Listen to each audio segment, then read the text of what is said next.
Imagine a king who rules a city of silence and order. He is a man of few, carefully chosen words, with a mind so sharp he could cut diamonds. He is respected by all, a symbol of unshakable logic and fairness. But his heart, it's a locked vault, protected by layers of reason and a deep-seated belief that emotions are weaknesses. He's not cold, just incredibly private. The queen, before she was a queen, was a fierce, brilliant scholar. She came to the court city not for power, but for truth. She saw the injustices in the world, perfect laws, and knew that they were missing something, the human heart. She has an energy that crackles with intelligence, a wit as quick as his.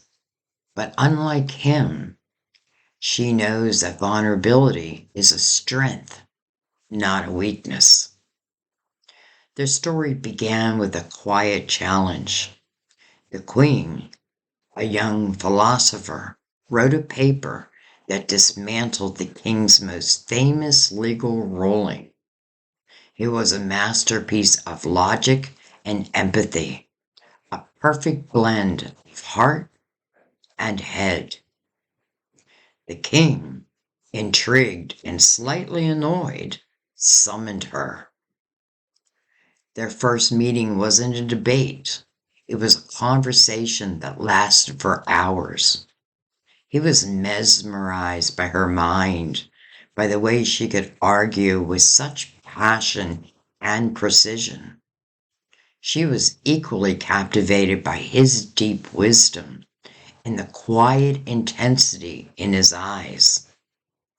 He saw in her the missing piece of the world, a person who could challenge his thinking and make him see the world with more than just logic.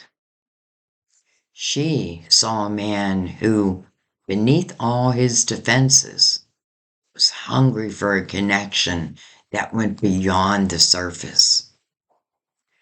Their love grew not through grand gestures, but through a series of small, significant moments. It was the king staying up late just to talk to her, just to hear her thoughts. It was the queen bringing a cup of tea to his study, not saying a word, but her presence, comfort, he had never known he needed.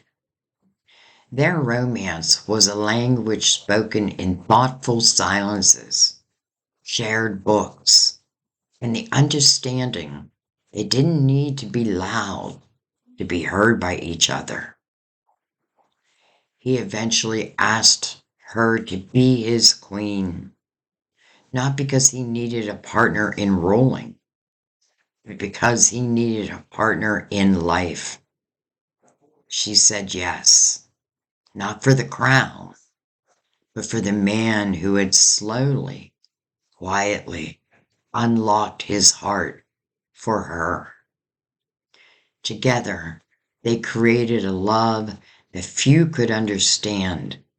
It was a love that was sharp and clear, built on respect, honesty, and an unspoken promise to always see the truth in one another. He still rules with his mind, but his heart is now an open book for her, and she, in turn, finds strength and protection in the man who understands her better than anyone else. Their love is a testament to the fact that the greatest romance can be found in the intellectual and the emotional intimacy of two souls who are perfectly matched.